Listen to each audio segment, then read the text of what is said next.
The coffee industry is really in crisis right now. And as a result, I've never seen a situation where we've had so many coffee farmers going out of business. What we're doing and what we have done is come out with a buying program called Cafe Practices.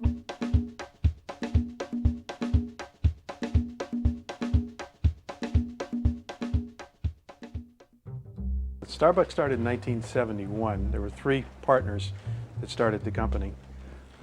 Howard Schultz, who everyone is familiar with and associates with Starbucks, came to the company in 1982. It was still a very small business at that time. He was actually a supplier to the company.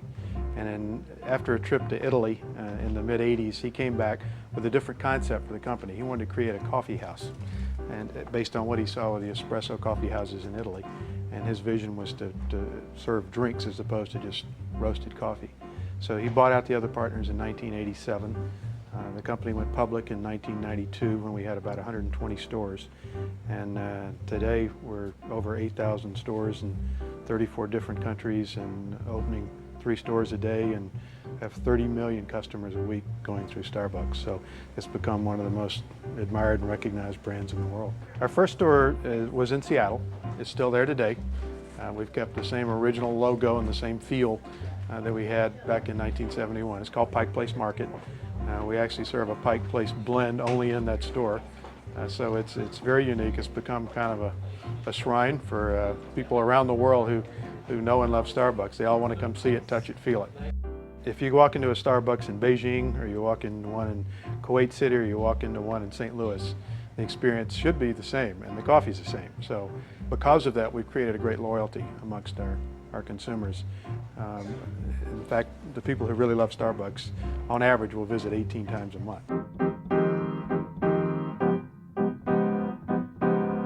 So when we go through and taste coffee, which is what we're doing here, we leave the grounds in the coffee. So we're doing this for intensity reasons.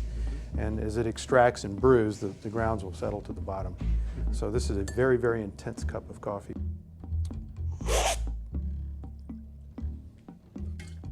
This Costa Rica, for example, comes from the Tres Rios region. It's an exclusive for Starbucks. We buy all of the coffee from this particular farm. We've had an arrangement with them for 14 years. And Gazebo's an East African blend. Much lighter coffee than the Bella Vista, but very floral and aromatic. What I'm doing is atomizing the coffee across my palate, because your palate picks up different flavors at different points on the tongue. So in doing so, you're actually coating and pulling it up into your sinuses.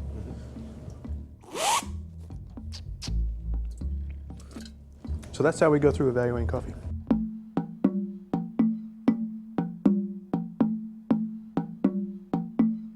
We search the world for really the finest coffees, and our search goes all over the world. We visit anywhere between 20 and 30 different countries almost every year. In fact, our buyers spend 240 days a year looking for great coffee. We buy from 3 different areas, primarily. Asia Pacific, primarily Indonesia. We buy from Central America, and we buy from Africa and Arabian Peninsula. We have a group called Starbucks Coffee Trading Company. It's the buying group for the company. They're located in Switzerland, where almost all coffee companies are now today. It's become the coffee capital of the universe. Coffee grows in a band around the world between the tropics of Capricorn and Cancer. So it actually grows in some 70 different countries. We buy from about 20 to 25 countries right now.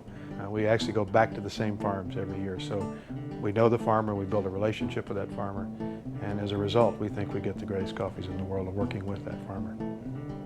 It's often necessary that we also work with the government, because they influence the social conditions and what the law is for that country. We don't set law, but we certainly need to stay within their laws, so we try to influence where we can. Frequently when we go to Central America, I visit with the president of Guatemala and Costa Rica when I'm there, just to tell them what we're doing, to ask for their help, their engagement in creating both education programs and availability of teachers if we build schools in rural communities that don't have them. So we're quite active with the governments. The coffee industry is really in crisis right now. And as a result, I've never seen a situation where we've had so many coffee farmers going out of business. It's beyond just a problem for that farmer, it's become a social problem. The problems have stemmed from overproduction. Brazil used to produce around 25-30 million bags of coffee. These last few years they've had the ability to produce up to 50 million bags. Vietnam has become a big producer. 15 years ago they didn't produce any coffee at all. They became the 5th largest producer in the world 2 years ago. It's not the coffee we buy, it doesn't affect Starbucks, but it does affect the farmers globally. The dynamics of supply and demand have played out in a very dramatic way that's been harmful to the farmers. What we're doing and what we have done is come out with a buying program called Cafe Practices, which stands for Coffee and Farmer Equity Practices. And we worked with Conservation International and other NGOs to help create what we felt was a way of buying coffee that would be sustainable for the future, so that the farmer could stay in business and that was socially responsible as well as environmentally responsible. But it also involves us paying a fair price for the coffee. It involves economic transparency, which means we know and audited by a third party what that farmer was paid for the coffee so that they can stay in business. So the premium prices we're paying are allowing them to stay in business. We also buy in a way that's socially responsible, and by that I mean that the farmers, the pickers, the migrant pickers, the farmers that work on the farms are treated, paid a fair wage, have access to hot meals, have access to health and dental care, and also an environmentally friendly way. We don't want farmers cutting down trees to plant more. We want shade trees involved. We want buffer zones between streams and where wastewater is used in the coffee mills.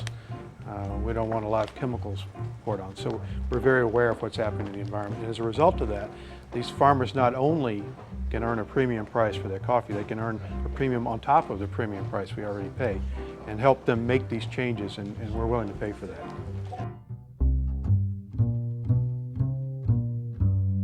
The most difficult thing for us is the time commitment that it takes to build a relationship with the farmer.